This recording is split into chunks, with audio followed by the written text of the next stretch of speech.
Assalamualaikum warahmatullahi wabarakatuh. Kami dari kelompok 8 akan membahas kasus yang bertentangan dengan pengamalan sila-sila Pancasila. Di sini kami akan mengambil sila kedua yang berbunyi kemanusiaan yang adil dan beradab. Sebelum masuk pada studi kasus, saya akan menjelaskan terlebih dahulu tentang makna dari sila kedua, yakni kemanusiaan yang adil dan beradab. Dalam sila kedua Pancasila, kemanusiaan yang adil dan beradab berisi cita-cita kemanusiaan untuk dapat menjadi lengkap, adil, dan beradab dalam memenuhi seluruh hakikat manusia. Selanjutnya masuk pada studi kasus dari sila kedua Pancasila adalah contoh penyimpangannya. 1. Perbudakan.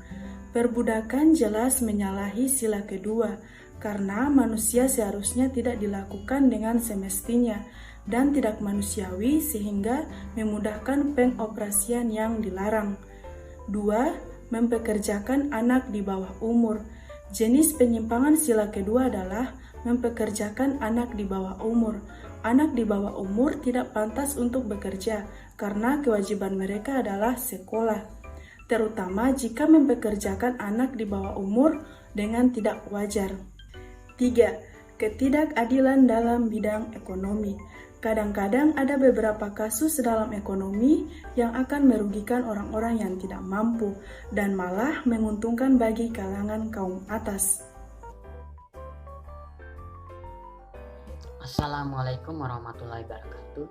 Baik, saya akan melanjutkan pemaparan dari Kak Cindri, yaitu dari ketiga contoh kasus penyimpangan tersebut, kami akan menganalisis salah satu dari contoh yang disebutkan tadi, yakni ketidakadilan dalam bidang ekonomi.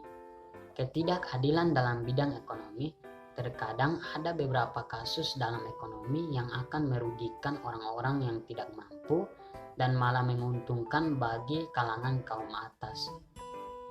Menurut Hasto, dalam kondisi saat ini, hukum seringkali dicampur adukan dengan konflik kepentingan.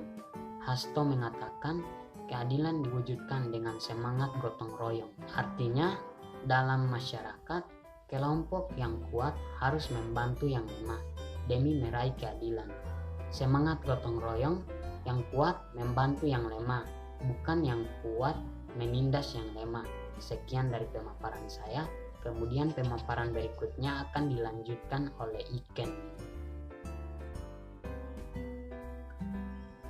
Baik, saya akan melanjutkan pemaparan dari Eko.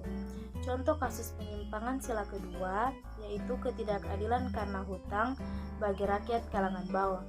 Salah satu kasus yang pernah ada dan menjadi salah satu pelanggaran dalam sila kedua ini adalah upaya pemerintah dalam memenuhi kewajiban pembayaran pajak. Hal ini menimbulkan ketidakadilan bagi seluruh masyarakat, terutama yang berasal dari kalangan bawah. Mereka merasa digenjot untuk membayar dan tidak sama saja seperti membuat rakyat kecil mensubsidikan pengusaha kaya yang sekarang mengembang BLBI. Ini menimbulkan ketidakadilan. Berangkat dalam hal ini, sebaiknya pemerintah dalam menetapkan keputusan harus memperhatikan keadaan seluruh rakyat. Kebijakan yang diputuskan harus memiliki tujuan untuk kesejahteraan seluruh masyarakat, baik dalam kalangan apapun, agar masyarakat merasa dipeduli atau tidak diabaikan, sehingga keuntungan atau manfaat dari kebijakan yang diputuskan dapat dirasakan oleh seluruh masyarakat, sehingga tidak akan menimbulkan ketidakadilan. Baik, itulah pemaparan dari kami.